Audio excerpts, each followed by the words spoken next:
Gente boa, abra sua Bíblia na carta de Paulo a Tito.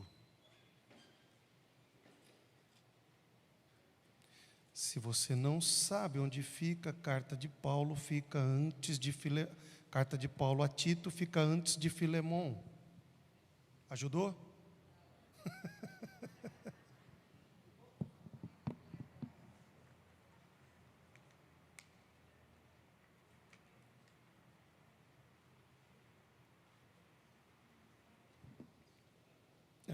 Quem encontrou diz amém. Gente, ajuda eu a pregar hoje à noite aí, gente. Pelo amor. Às vezes a gente tem uns dias assim para lá de atribulado. Ajuda eu. Quem encontrou diz amém. Amém, meu filho. Vamos ler capítulo de número 2, versículo de número 11. Porque a graça de Deus se manifestou salvadora a todos os homens. Ela nos ensina a renunciar à impiedade e às paixões mundanas e a viver de maneira sensata, justa e piedosa. Nesta era presente, enquanto aguardamos a bendita esperança, a gloriosa manifestação de nosso grande Deus e Salvador, Jesus Cristo. Ele se entregou por nós, a fim de nos remir de toda maldade e purificar para si um povo particularmente seu, dedicado à prática de boas obras. É isto que você deve ensinar, exortando-os e repreendendo-os com toda a autoridade. Ele ainda completa dizendo: Tito, ninguém o despreze. Gente boa, a maior dificuldade que as pessoas têm para aceitar a fé cristã está justamente no fato de que esta fé está alicerçada na graça de Deus e não no mérito humano. O ser humano não tem dificuldade em entender que ele é pecador, que ele é imperfeito, que ele tem falhas. Este não é o problema dele. O problema dele é entender que a salvação é por graça e não há mérito humano nisso. Este é o grande dilema. Como é que isso pode acontecer? Eu me lembro que uma vez eu evangelizei a minha avó e ela entregou a vida dela para Jesus. Nós estávamos no sofá. Após eu explicar para ela toda aquela complexidade teológica para chegar no céu, ela disse: Fábio, é só isso? Eu disse: só, vó. Basta a senhora aceitar Jesus e confessar Ele diante dos homens. Ele confessa a senhora diante do Pai que está no céu. Ela falou: filho, é só isso? Eu disse: só, vó. A grande dificuldade do ser humano está em entender que o Evangelho é simples, a graça é simples, e nós precisamos apenas viver nesta simplicidade, gente, porque faz parte da nossa natureza humana querer fazer por merecer. Quem já recebeu presente aqui na vida? Levanta a mão aí, levanta a mão se você recebeu. Você recebeu, né? Geralmente quando você recebe um presente, o que você fala? Não precisava. Tem uns que acham que não diz isso, não. Fala: não, é meu aqui, ó, né? Mas a maioria de um ser humano normal, quando recebe um presente, diz: não precisava. O que é isso, gente? É porque a gente tem a sensação de que a gente fica devedor do outro. Então, quando algo de graça nos é oferecido, a gente tem dificuldade em entender e dificuldade de receber. Esse é o grande dilema da humanidade.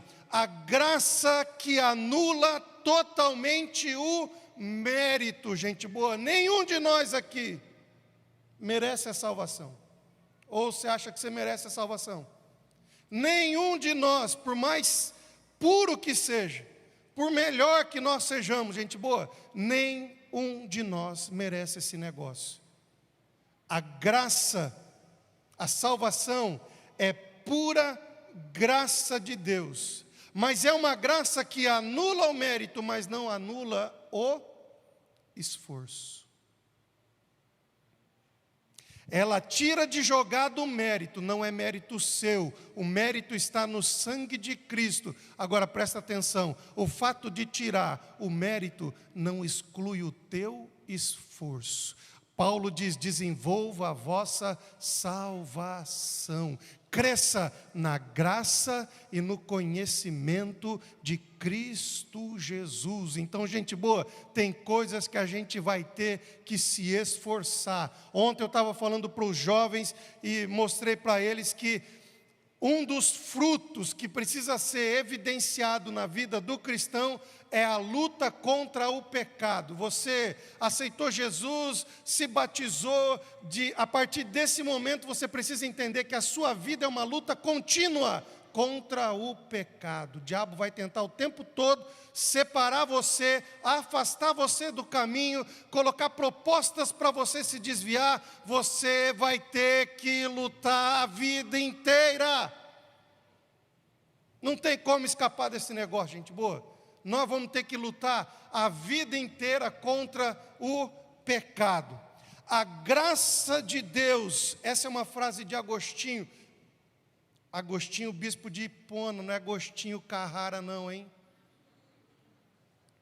Vocês estão assistindo muita televisão, que eu já falei de Agostinho aqui, uns abençoados me perguntaram: pastor, é Agostinho Carrara? Não, é Agostinho, bispo de Hipona, um dos maiores teólogos da história da igreja. Ele diz o seguinte: a graça de Deus não encontra homens aptos para a salvação, mas torna-os aptos para recebê-la.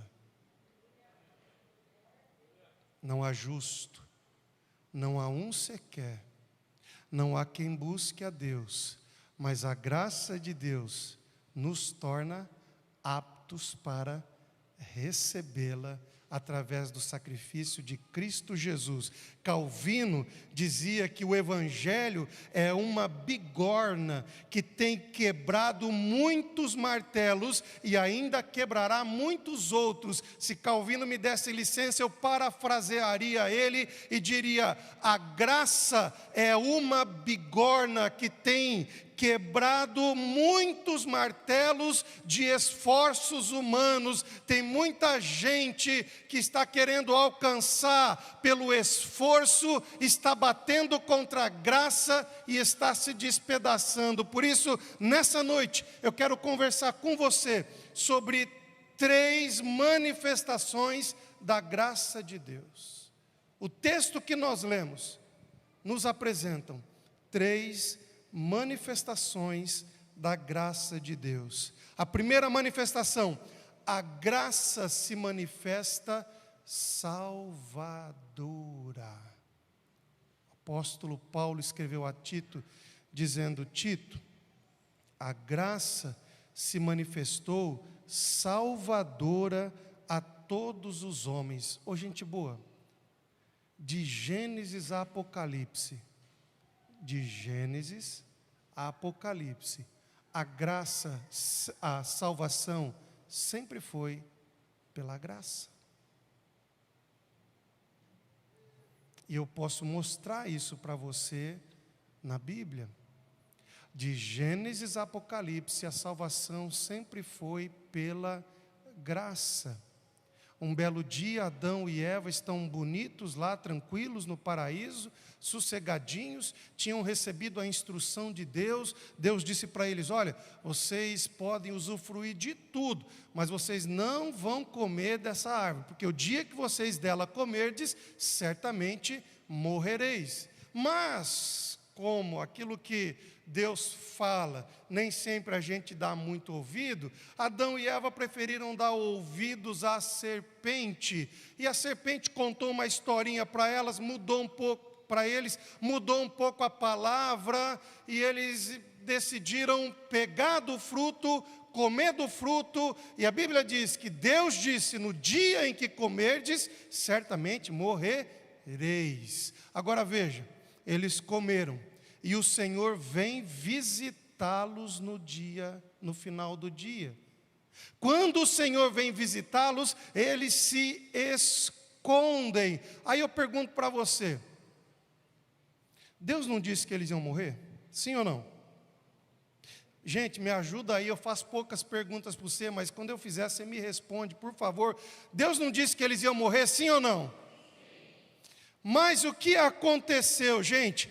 Deus seria justo se Ele executasse a sentença imediatamente. Deus seria justo, mas pela graça Ele retém a sentença para que haja arrependimento, e de Adão até hoje, Deus vem segurando para dar tempo do homem se arrepender dos seus pecados e encontrar a salvação em Cristo Jesus. Gente, isso se torna muito melhor, muito mais intenso, muito mais nítido em Jesus. Por quê? Porque a Bíblia diz que Jesus, Ele leva sobre si a minha condenação. Ele carrega sobre si a minha condenação. O castigo que nos traz a paz estava sobre Ele. Então agora perceba, gente boa, que a única coisa que nós precisamos fazer é nos achegar a Cristo Jesus. Ele morre a minha morte para que eu viva a vida dele. Morre a minha morte para que eu viva a vida dele. Leva as minhas enfermidades para que eu tenha a saúde dele. E isto é graça. Gente boa, não lute com as suas forças. Converso com muita gente. Não sou pastor itinerante, sou pastor de igreja. Converso com muita gente, sei das dificuldades, das lutas de muita gente. Gente que trava uma luta muito grande contra o pecado. Gente que trava uma luta muito grande contra a imagem que tem de si mesmo, uma imagem equivocada. Não lute contra, ou não lute com as suas forças. Tome hoje uma decisão de render-se a Cristo e confiar nele. Renda-se a Cristo, porque a graça se manifesta salvadora. Ela tem poder para te salvar. Um segundo aspecto da manifestação da graça de Deus: a graça também se manifesta ensinadora. Tito, capítulo 2, versículo 12. Ela nos ensina a renunciar à impiedade e às paixões mundanas. Gente, a graça não apenas nos livra da condenação, mas ela nos ensina. Ela ensina o que a gente precisa abandonar. Ensina o que a gente precisa renunciar. Tenho conversado com os jovens e quero falar para a igreja também. Tem um pastor que eu admiro muito ele, o pastor Jeremias, da 8ª IPB de BH. Ele disse o seguinte, que ele aprendeu com o pastor que colocou ele na igreja. Ele dizia o seguinte, que pelo menos uma vez por mês, o pastor tem que dar uma escovada na igreja, tem que pregar sobre pecado e pregar rasgado contra o pecado. Porque ele dizia o seguinte: aquele que que está no pecado vai olhar para o pastor, vai olhar para o lado e vai dizer: vixe, ele descobriu tudo. Aquele que está pensando em botar o pezinho no pecado vai dizer: meu Deus, Deus revelou para ele, vou tirar o pé daqui. E aquele que está bem vai dizer: esse pastor é dos bons mesmo, ele fala contra o pecado mesmo. Então, uma vez por mês, o pastor tem que falar contra o pecado. Gente, a graça não apenas nos livra da condenação, mas ela nos ensina o que a gente precisa abandonar. Cristo colocou eu e você em um ambiente de comunhão e de satisfação tão grandes que eu e você automaticamente desejamos abandonar tudo isso. Hoje não está aqui, conversei com um homem, esses dias tenho conversado muito com ele, ele disse: pastor, Deus falou comigo, vou parar com isso daqui. É uma coisa que eu acho que eu preciso parar. Quem falou para ele? Ninguém, Deus. A graça nos ensina a abandonar aquilo que não agrada a Deus, aquilo que não convém a um cristão fazer. As pessoas às vezes acham que eu preciso ficar falando muito sobre pecado. Eu sou da teoria daquele pastor que eu falei para vocês. Para mim, se eu falar uma vez, está bom. Por quê? Eu preciso anunciar para você qual é o ambiente que te espera. Preciso falar para você qual é o lugar que Cristo quer te colocar. Preciso falar para você a atmosfera que está à sua disposição para você vencer o dia a dia. O dia mais comemorado do povo é a sexta-feira. Hashtag. Quem já escreveu aí no Instagram hashtag sextou? Levanta a mão aí. Confesso pecado. Levanta a mão aí, eu já escrevi. Confesso pecado aí, gente. Hashtag sextou. Por quê? Porque a gente vive em função da sexta-feira. A gente vive em função desse dia. Então a gente começa segunda-feira como sendo o pior dia da semana. Meu Deus, amanhã é segunda-feira. Amanhã é dia de trabalhar, amanhã é dia de enfrentar uma luta enorme, amanhã não sei o que, tem conta, tem isso, tem aquilo. Gente boa, eu quero falar para você de um ambiente em que você vai se mover na graça de Deus, onde a segunda-feira vai se tornar o melhor dia da sua vida, porque a graça vai te sustentar, aleluia. Irmão, segunda-feira para mim é um dia maravilhoso. Já começo cedo, acordo, vou para Brusque, faço o que eu tenho que fazer, volto para cá e a vida que segue. O melhor dia da semana para mim é o domingo. É o melhor dia da semana para mim. Por isso que a gente sempre coloca assim, o melhor dia da semana e o melhor lugar da cidade. Não tem lugar melhor para a gente estar do que na casa de Deus e no domingo. A semana já começou, gente boa. Primeiro dia da semana não é segunda-feira não. Primeiro dia da semana é o domingo. E você já apresentou este dia ao Senhor. E Paulo diz que se a primícia é santa, todo o resto é santo. Se você veio na casa de Deus celebrar o Senhor, toda a sua semana vai ser de bênção. Você pode aplaudir a Deus?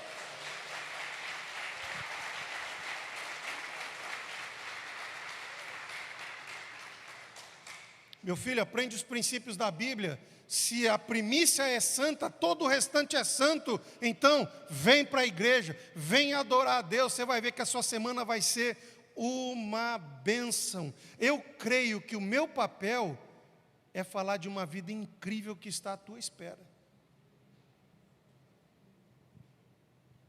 Eu creio que o meu papel é falar de algo que te aguarda, tão grande, tão maravilhoso, que você ainda não conheceu, gente boa. Eu me lembro quando eu entreguei a minha vida para Jesus. E me lembro quando eu tive a experiência no Espírito Santo. Jesus amado, o que era aquilo, irmãos? Sabe o que é você deitar na sua cama e ser tomado por Deus de uma comunhão tão maravilhosa, que eu começava a orar e começava a chorar, e de repente vinha uma alegria na minha alma, vinha um prazer no meu coração, e eu não entendia por que aquilo estava acontecendo. Na época eu não conseguia falar para o meu pastor, porque eu me converti numa igreja extremamente tradicional, conservadora. Depois essa igreja passou por uma onda de avivamento, e aí a gente foi entender que era a visitação do Espírito, era um derramar da graça de Deus, e eu dizia: Deus, eu quero isso a vida inteira para mim, eu quero me mover nesse ambiente, eu quero me mover nessa atmosfera, eu não quero sair deste lugar. Aí a gente entende o salmista: a gente quer a tua casa, é melhor um dia na tua presença do que 1000 em outros lugares. Nós queremos, Senhor, a tua presença. Nós queremos a tua presença. Sabe, irmãos, eu tenho orado pela igreja, eu tenho clamado: Deus, nos ensina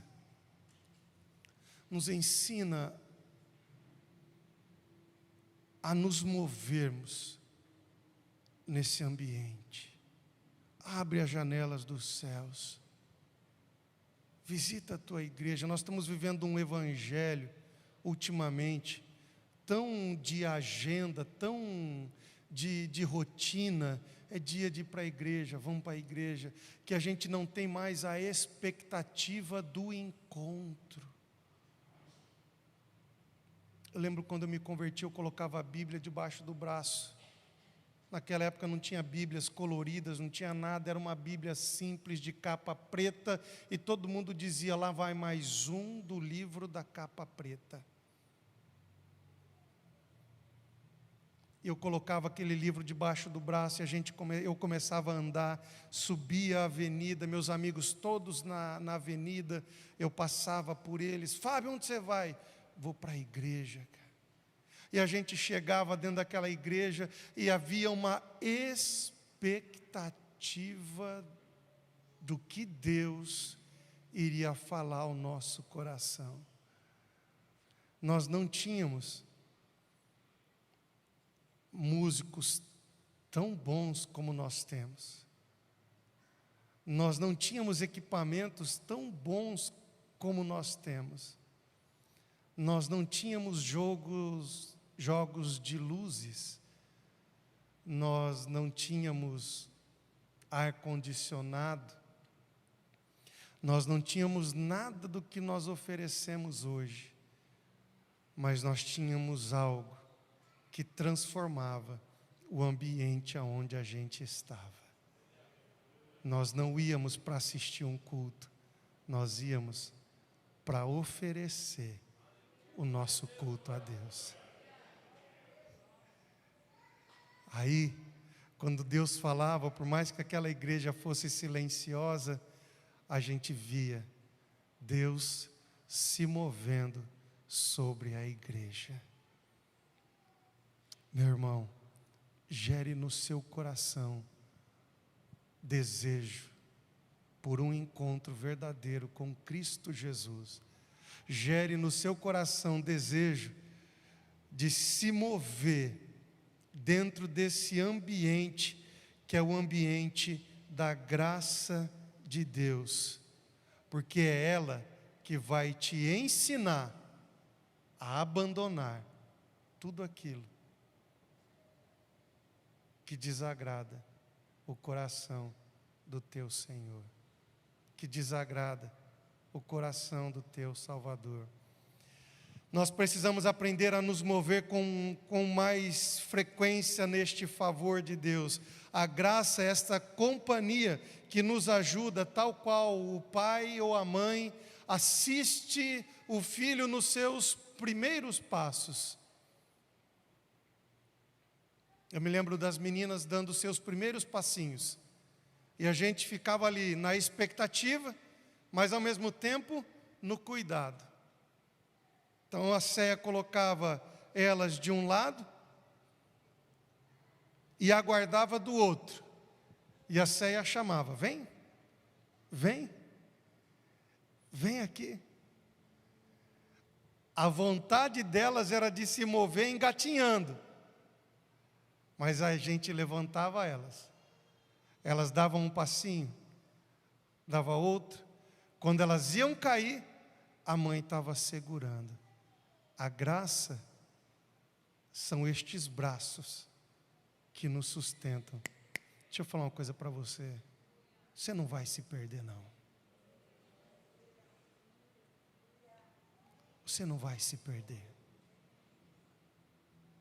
Você pode ter entrado aqui chorando os teus pecados, você vai sair daqui alegre com a graça de Deus que te segura nos braços dela, aleluia. Você pode aplaudir o Senhor.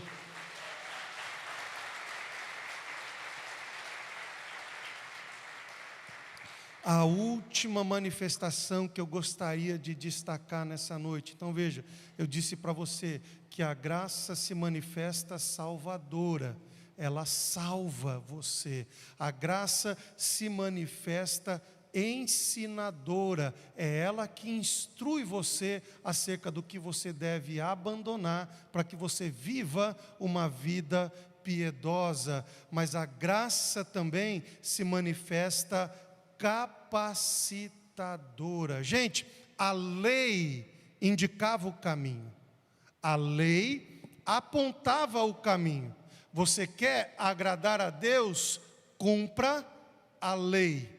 A lei indicava o caminho, mas a lei não capacitava ninguém para chegar até o final. A lei mostrava o que devia fazer, mas não capacitava. A bem da verdade, a lei mostrava que nós somos e sempre seremos incapazes de encontrar o caminho. A lei não apenas não capacitava, como ela trazia à tona a nossa incapacidade. A graça continua dizendo que nós somos incapazes.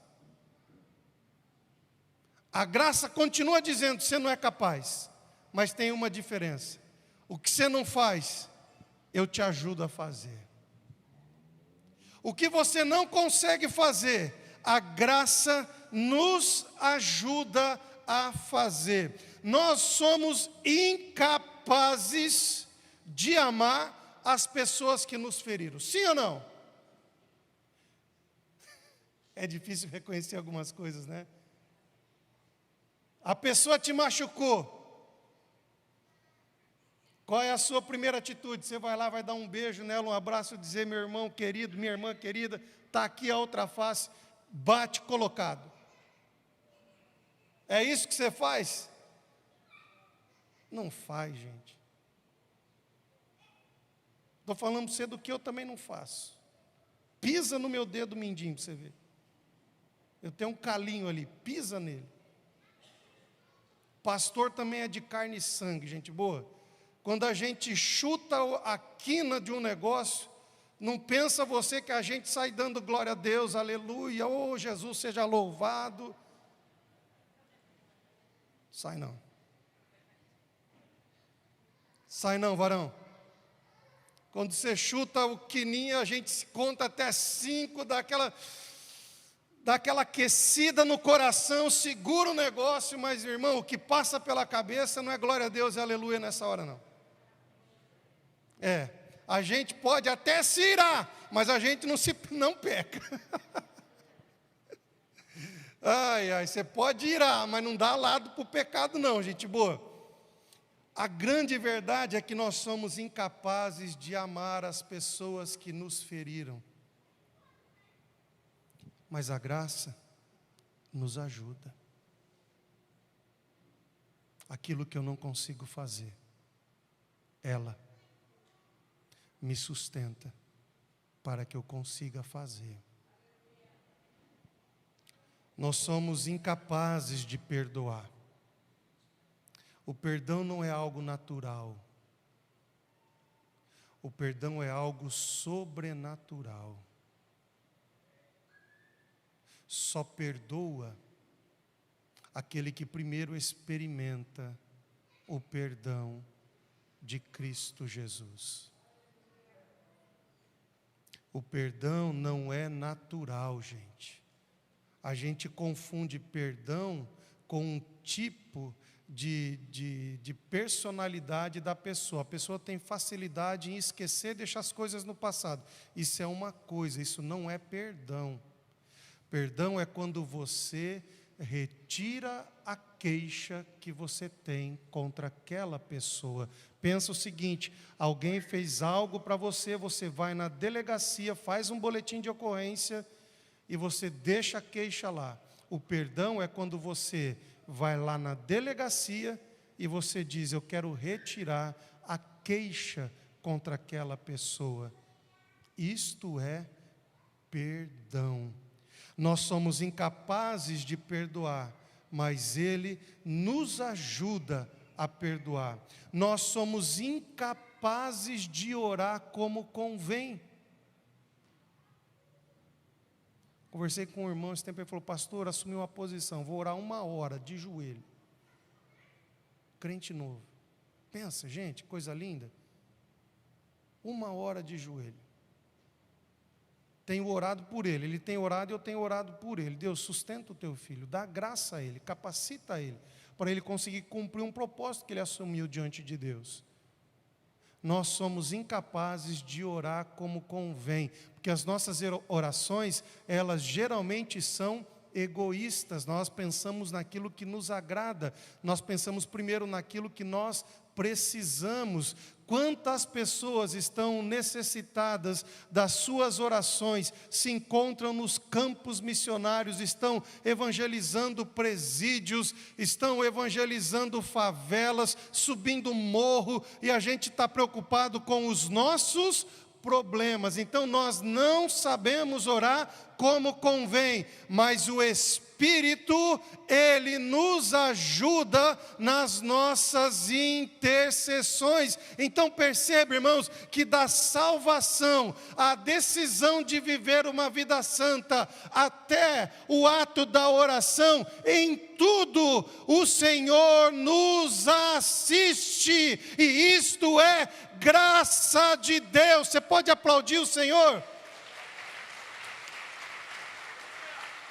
Queria chamar vocês o ministério de louvor. Gente, meu papel é anunciar para você uma vida que está a teu favor e ao teu dispor. Talvez você entrou aqui nessa noite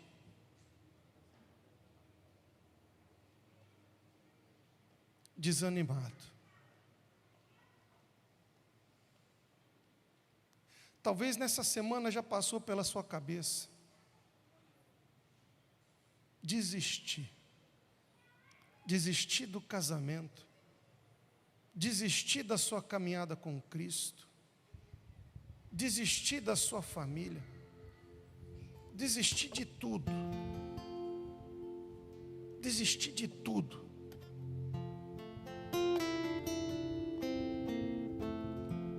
Mas eu vim aqui nessa noite dizer para você que se você quiser, você pode viver uma vida totalmente diferente, totalmente nova, em um ambiente de favor, de bondade e de misericórdia de Deus. Basta que você renda-se a Cristo e entregue a Ele todas as tuas preocupações, todas as tuas ansiedades. Eu acredito que você tem travado uma luta muito grande contra o pecado. Acredito que há algo dentro do seu coração, e você, sempre que peca,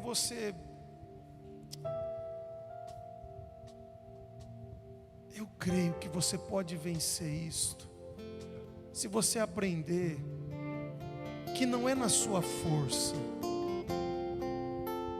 mas é confiando na graça de Deus que te sustenta.